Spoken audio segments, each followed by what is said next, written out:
Electrostatics lecture 3। देखो बेटे, हमने पिछली दो क्लासों में, दो लेक्चर्स में हमने क्या क्या पढ़ लिया है। हमने पढ़ा है चार्ज के बारे में, चार्ज क्या होता है। हमने पढ़ा है प्रॉपर्टीज़ ऑफ चार्ज क्या होती हैं, प्रॉपर्टीज़ ऑफ चार्ज ये हम पढ़ चुके हैं। और हमने पढ़ा है method of charging, method of charging, ठीक है, ये हमने पढ़ा हुआ है। तो चार्ज क्या होता है, जब किसी बॉडी से इलेक्ट्रॉन या तो निकल जाए या उस बॉडी पे इलेक्ट्रॉन एक्स्ट्रा आ जाए, तो या तो इलेक्ट्रॉन की डेफिशिएंसी हो जाए या फिर इलेक्ट्रॉन की एफिशिएंसी हो जाए, बॉडी चार्ज हो जाती है। उसके बाद जब बॉडी चार्ज हो जाती है तो उसके बाद वो क्या क्या प्रॉपर्टी शो करती है, ये हमने पढ़ा था। और उसके बाद हमने लेक्चर 2 में पढ़ा था कि किसी भी बॉडी को चार्ज हम कितने टाइप से कर सकते हैं, that is called method of charging, ठीक है। तो आज हम पढ़ने वाले हैं इसके आगे। अब देखो, जैसे हमने पढ़ लिया कि बॉडी चार्ज हो चुकी है और हमने इसकी प्रॉपर्टी पढ़ी थी कि जब बॉडी चार्ज हो जाती है तो मान लेते हैं किसी एक बॉडी पर, कोई भी एक बॉडी है, उस पर एक पॉजिटिव चार्ज आ गया और किसी एक बॉडी पे नेगेटिव चार्ज आ गया, है ना।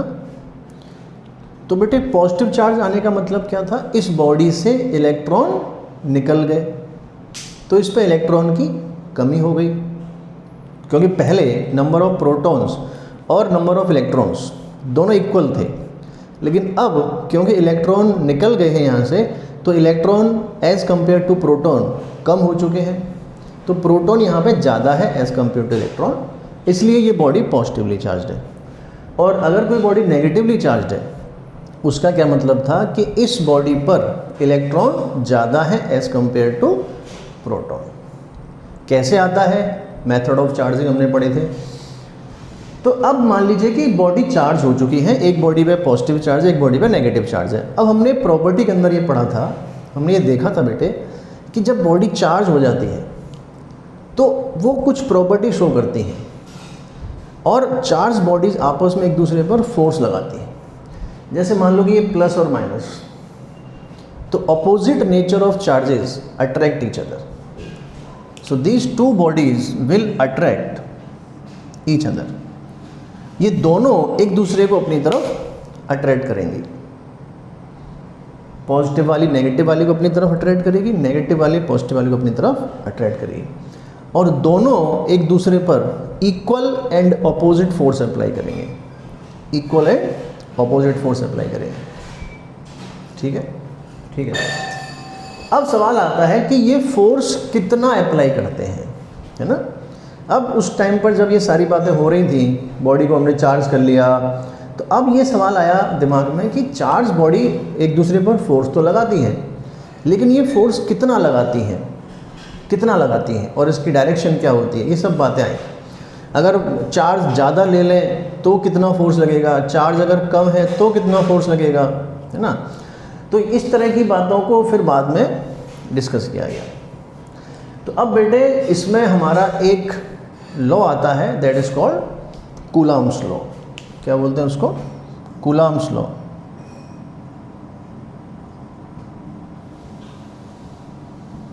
Coulomb's law. अब इन्होंने ये देखा कि चार्ज बॉडीज एक दूसरे पर कितना फोर्स लगा रही हैं, ठीक है। एक्सपेरिमेंट के थ्रू देखा गया कि जब हमने क्या किया, बॉडीज़ के चार्ज को बढ़ाया, इस पे मान लो हमने चार्ज को बढ़ा दिया, पॉजिटिव चार्ज को बढ़ा दिया, नेगेटिव को बढ़ा दिया, तो फोर्स भी बढ़ गया, फोर्स भी बढ़ गया। मतलब जितना ज़्यादा चार्ज होगा बॉडीज़ के ऊपर उतना ज़्यादा फोर्स लगेगा, ये देखा गया, ये ऑब्जर्व किया गया। दूसरा, अगर उनको हम पास पास रख रहे हैं चार्ज पार्टिकल्स को तो ज़्यादा फोर्स लग रहा है, और अगर दूर दूर रख रहे हैं तो कम फोर्स लग रहा है। मतलब डिस्टेंस जो है दोनों की चार्ज बॉडीज़ के बीच का, उस पर भी डिपेंड कर रहा है ये फोर्स का वैल्यू, और चार्ज के मैग्नीट्यूड पर भी डिपेंड कर रहा है। अब कूलम्ब साहब ने ये देखा कि भाई ऐसे अगर हम लेते हैं बड़ी बॉडीज़, तो बड़ी बॉडीज़ में दिक्कत क्या आ रही है कि बड़ी बॉडी अगर आप लेते हैं, जैसे मान लो आपने इस पर चेक करना है, तो इस बॉडी का ये वाला चार्ज यहाँ पर है, मान लो यहाँ पे बॉडी पे चार्ज है, इस पर पॉजिटिव चार्ज है, ऐसे करके फैला हुआ है मान लो, और इस पर नेगेटिव चार्ज है, तो कहीं कहीं ऐसे ऐसे करके कुछ नेगेटिव चार्ज है ये पूरी बॉडी पर चार्ज फैला हुआ है इस तरीके से, है ना। तो अब हमने देखा कि यहाँ ये चार्ज है, ये वाला नेगेटिव चार्ज है, इनके बीच का डिस्टेंस थोड़ा कम है, ये वाले प्लस माइनस का थोड़ा ज़्यादा है, इनका थोड़ा और डिफरेंट है, इनका थोड़ा और डिफरेंट है। मतलब अगर हम बड़ी बॉडी ले रहे थे उस समय, तो ये देखा गया कि उसके बीच का जो डिस्टेंस है पार्टिकल्स के बीच का वो रैंडम है, एंगल पर भी है कुछ का डिस्टेंस वेरी कर रहा है। तो बड़ी बॉडीज़ के लिए डायरेक्ट लॉ नहीं दिया गया। ओके, बड़ी बॉडीज़ के लिए डायरेक्ट लॉ नहीं दिया गया। तो कूलाम साहब ने सोचा कि यार एक काम करते हैं, पॉइंट की बात करते हैं, पॉइंट। तो इन्होंने जो लॉ दिया वो पॉइंट चार्ज के लिए दिया, एक पॉइंट चार्ज यहाँ, एक पॉइंट चार्ज यहाँ। इन्होंने कहा भाई यहाँ पर कोई चार्ज है, मान लो इसको हम चलो Q1 बोल देते हैं और इसको हम Q2 बोल देते हैं, और ये कैसे चार्ज है, पॉइंट चार्जेज हैं, पॉइंट चार्जेस। अब सर पॉइंट चार्ज क्यों लिया गया? तो देखो आप समझ में आ गया होगा। पॉइंट चार्ज का मतलब है बेटे कि ये इनके बीच का डिस्टेंस एकदम एक्यूरेट हम ले सकते हैं, r डिस्टेंस मान लो, इनके बीच का डिस्टेंस हमने r मान लिया, तो ये हम एक्यूरेट ले सकते हैं। अब यहाँ दिक्कत है कि यहाँ से यहाँ तक का डिस्टेंस अलग है, ये डिस्टेंस अलग है, इसका शेप भी डिफरेंट है मान लो। और ये अगर मैं इसकी बात करता हूँ कि ये वाला इस पर कितना लगाएगा, तो इसका ये डायरेक्शन डिफरेंट है, इसका डायरेक्शन डिफरेंट है। ओके, इसीलिए बड़ी बॉडीज़ के लिए हम डायरेक्ट ये लॉ नहीं लगा सकते। तो कूलाम साहब ने ये लॉ जो बनाया वो पॉइंट चार्ज के लिए बनाया, बिल्कुल स्पेसिफिक, कि अगर हमारे पास दो पॉइंट चार्ज हैं तो उनको हम अगर रखते हैं तो क्या होगा। तो इन्होंने ये देखा, इन्होंने ऑब्जर्व किया कि अगर हम चार्ज पार्टिकल्स की वैल्यू बढ़ाते हैं तो फोर्स बढ़ता है। तो इन्होंने क्या देखा कि जो फोर्स होता है बिटवीन द चार्ज पार्टिकल्स, वो बेटे इन दोनों चार्ज पार्टिकल्स के प्रोडक्ट के प्रोपोर्शनल होता है। इनका जो दोनों चार्ज पार्टिकल्स का प्रोडक्ट जितना ज़्यादा आएगा उतना ये फोर्स भी ज़्यादा आएगा। Just similar to the universal law of gravitation. Nature में बहुत सारी सिमिलरिटीज़ हैं, जैसे इलेक्ट्रिक और मैग्नेटिक में सिमिलरिटीज़ हैं, electric field magnetic field similarity show करते हैं, ग्रेविटेशन इलेक्ट्रोस्टैटिक शो करते हैं, काफ़ी कुछ सिमिलरिटी है, कुछ इसमें डिफरेंसेस भी हैं, वो हम बात करेंगे। तो हमने देखा कि यहाँ पर जो फोर्स होता है वो दोनों पार्टिकल्स के चार्जेस के मैग्नीट्यूड के कैसा होता है, प्रोपोर्शनल होता है। ये इन्होंने एक्सपेरिमेंट कर करके ऑब्जर्व कर करके ये चेक किया। तो force proportional to Q1 Q2 आ गया। Q1 Q2 दोनों चार्ज पार्टिकल्स का मैग्नीट्यूड, हम यहाँ मैग्नीट्यूड की बात कर रहे हैं, ठीक है। दूसरा इन्होंने क्या देखा, यहाँ कर देता हूँ, अगर हम इनके बीच का डिस्टेंस बढ़ा दें या कम कर दें तो उस पर भी डिपेंड करता है। तो जो फोर्स होगा इनके बीच का that is also proportional to 1/r², 1/r²। तो बेटे इन दोनों को इनको कंबाइन कर देंगे तो Q1 Q2/r²। ऐसा मीन्स कि जो दोनों पार्टिकल्स के बीच का फोर्स है वो दोनों पार्टिकल्स के चार्जेस के मैग्नीट्यूड के प्रोपोर्शनल है और उनके बीच की डिस्टेंस के स्क्वायर के इन्वर्सली प्रोपोर्शनल है, ठीक है। तो इसको हम यहाँ पे लिख सकते हैं कि force between the charge particles, force between the point charges is directly proportional to the product of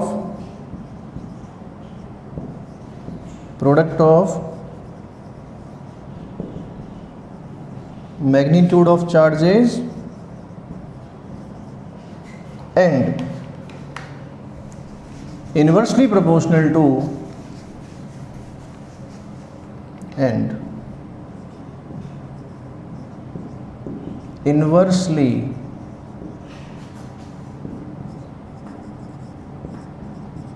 inversely proportional to the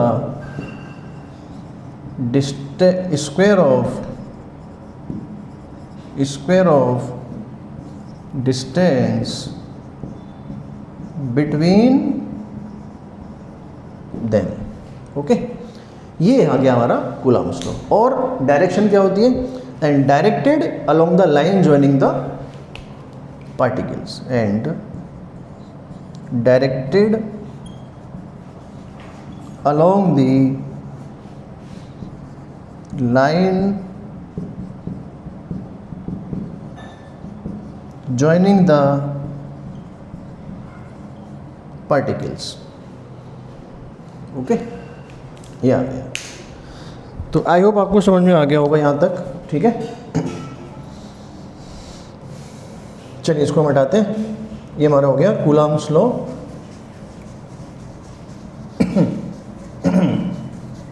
okay जी, तो ये आ गया force proportional to Q1 Q2 by r square. अब प्रोपोर्शनलिटी कांस्टेंट यहाँ पर हमको लगाना पड़ेगा, तो यहाँ पर मैं एक कांस्टेंट लगाते हैं, proportionality constant, that is called K Q1 Q2 by r square. ये आ गया। अब प्रोपोर्शनल हटाएंगे, कांस्टेंट लाएंगे। तो जब एक्सपेरिमेंटली देखा गया, ठीक है, तो उसमें जो कांस्टेंट की वैल्यू आती है, बेटे ये वैल्यू हमेशा एक्सपेरिमेंट से आती है।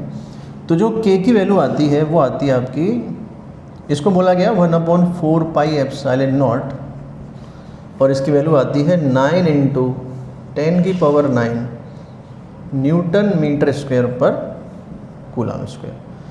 न्यूटन मीटर स्क्वायर पर कूलम स्क्वायर। अब न्यूटन किसका यूनिट है? फोर्स का। मीटर किसका है? लेंथ का। और कूलम किसका है? चार्ज का। यूनिट ऑफ चार्ज ये आपने पढ़ा हुआ है 11th में, इसलिए मैंने ज़्यादा बताया नहीं। यूनिट ऑफ चार्ज आपका क्या होता है? कूलम होता है बेटे, कूलम, ठीक है।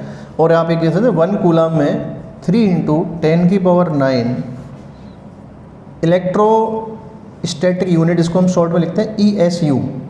ESU इलेक्ट्रोस्टैटिक यूनिट, ये CGS यूनिट है इसकी, ये MKS है। हालांकि पूछते नहीं है ज़्यादातर केस में कूलम ही रहता है, ESU का बहुत कम जिक्र होता है, लेकिन फिर भी हमें पता होना चाहिए। तो 1 कूलम होता है 3 × 10⁹ ESU, ये कन्वर्जन हो गया इसका यूनिट्स का। तो बेटे फाइनली हमारा ये आ गया कूलम्स लॉ। और इसमें जो एप्सिलॉन नॉट हम यहाँ पे आया है वो क्या है, मैं लिख देता हूँ। Epsilon not, this is called electrical permittivity of free space. Epsilon not is electrical permittivity of free space. Free space है ना, ये आ जाता है। और अगर हम ध्यान से देखें तो इसकी जो वैल्यू आ रही है वो इतनी आ रही है, मतलब 1/4 पाई एप्सिलॉन नॉट की वैल्यू आ रही है 9 × 10⁹। तो यहाँ से अगर हम एप्सिलॉन नॉट की वैल्यू निकालें तो 1/4 पाई × 9 × 10⁹ आ जाता है। तो ये आपका आ जाता है फाइनली 8.85 × 10⁻12, और यूनिट इसकी हो जाएगी कूलम स्क्वायर पर न्यूटन मीटर स्क्वायर। ओके, तो ये हमारा आ गया इस तरह से। तो भैया कूलम सर ने जो है 2 चार्ज पार्टिकल्स के बीच का फोर्स बता दिया, 2 पॉइंट चार्जेस के बीच का। 2 अगर पॉइंट चार्ज है कहीं पर भी, ठीक है। पहले तो क्या लोग खेल रहे थे, एक बॉडी को ऐसे घिस दिया, गिलास सिल घिस दिया, इधर गिलास सिल एक दूसरे ने घिस दिया। अब उसका गिलास उसने ले लिया उसमें क्या हो रहा है? रिपल्शन हो रहा है। सिल्क में रिपल्शन चल रहा है, गिलास और सिल्क में अट्रैक्शन चल रहा है। ड्राई हेयर्स में करके कॉम्ब को पीस से लगा दिया, पेपर पीस से, वो अट्रैक्ट हो गया, मज़ा आ रहा है। अट्रैक्शन रिपल्शन, ये खेल हो गया। अब कूलम सर ने देखा कि भैया इसके बारे में पता लगाते हैं कि एक्चुअल में कितना फोर्स लगता है। तो उन्होंने एक्सपेरिमेंट करते फाइनली वो पहुंचे पॉइंट चार्ज पर, कि भाई पॉइंट चार्ज की बात करेंगे, पॉइंट चार्ज से ही डिस्कस हो सकता है। तो पहले उन्होंने पॉइंट चार्ज लिया और पॉइंट चार्ज के बीच में चेक किया, एक एक्सपेरिमेंट किया, 2 एक्सपेरिमेंट किए, बहुत सारे एक्सपेरिमेंट किए। फाइनली उन्होंने यही देखा, हर बार यही हो रहा है कि जो फोर्स है उनके बीच का, वो दोनों चार्जेस के मैग्नीट्यूड के प्रोडक्ट के प्रोपोर्शनल है, और उनके बीच की डिस्टेंस के स्क्वायर के। हर बार यही हो रहा है। तो उन्होंने ये स्टेटमेंट दिया, और ये स्टेटमेंट जब पूरी तरह सही हो गया, हर तरीके से सही बैठ रहा है, अब तक सही है, तो ये बन गया हमारा law. It's a law, it's a Coulomb's law. So it's a Coulomb's law. The force between the 2 point charges separated by a distance r is directly proportional to the product of their magnitude of charges and inversely proportional to the square of the distance between the charges। ठीक है बेटे, तो I hope आपको Coulomb's law समझ में आ गया होगा, charge क्या होता है, प्रॉपर्टी ऑफ चार्ज क्या है, एंड मेथड ऑफ चार्जिंग क्या है, एंड कूलम्स लॉ क्या है। तो अभी हम इसको यहीं पर एंड करेंगे, इस लेक्चर को। कूलम्स लॉ हमने पढ़ लिया है। कूलम्स लॉ में जो हमारा फोर्स आया है वो हमने केवल अभी मैग्नीट्यूड की बात की है, लेकिन वो फोर्स लगता कैसे है, along the line joining. Positive positive दोनों रिपेल करेंगे, पॉजिटिव नेगेटिव अट्रैक्ट करेंगे, ये इस तरह लगेगा। अगले वीडियो में हम पढ़ेंगे, एक तो हम पढ़ेंगे फोर्स को वेक्टर फॉर्म में यूज़ करना, वेक्टर फॉर्म में कैसे यूज़ करते हैं, और पार्टिकल्स के बीच में फोर्स कैसे काम करता है, दो पार्टिकल्स के बीच में, तीन पार्टिकल्स के बीच में, अलग अलग सिचुएशंस में कैसे काम करता है। ठीक है, सुपरपोजिशन पढ़ेंगे इसका हम, चार्ज पार्टिकल्स का, तीन पार्टिकल हैं, चार पार्टिकल हैं, तो उसमें कैसे काम करेगा। और अगर दोनों पार्टिकल्स के बीच में अगर कोई मीडियम आ जाता है, कोई मीडियम फिल कर दें, तो मीडियम के फिल करने से क्या फ़र्क पड़ता है, ये हम पढ़ेंगे। और रिलेटेड क्वेश्चंस हम करेंगे इससे जो भी क्वेश्चंस होंगे। ठीक है बेटे, तो नेक्स्ट क्लास में हम लोग मिलते हैं। आप पढ़ते रहो इस चैनल को, ये आपका ही चैनल है, आपके लिए ही मैं पढ़ा रहा हूँ, आपके लिए बनाया है, सब बच्चों के लिए। आप इस चैनल को सब्सक्राइब कर लो और नोटिफिकेशंस को ऑन कर लो, आपको वीडियोस मिलते रहेंगे और आप पढ़ाई करते रहो। जो भी आपको लगता है आप कमेंट में लिख सकते हो। आपको अगर कुछ और क्वेश्चंस की डिमांड है या कोई और कॉन्सेप्ट आपको समझ में नहीं आ रहा, आप कमेंट में लिख सकते हो। सो स्टे कनेक्टेड, पढ़ते रहें, मिलते हैं अगले लेक्चर में।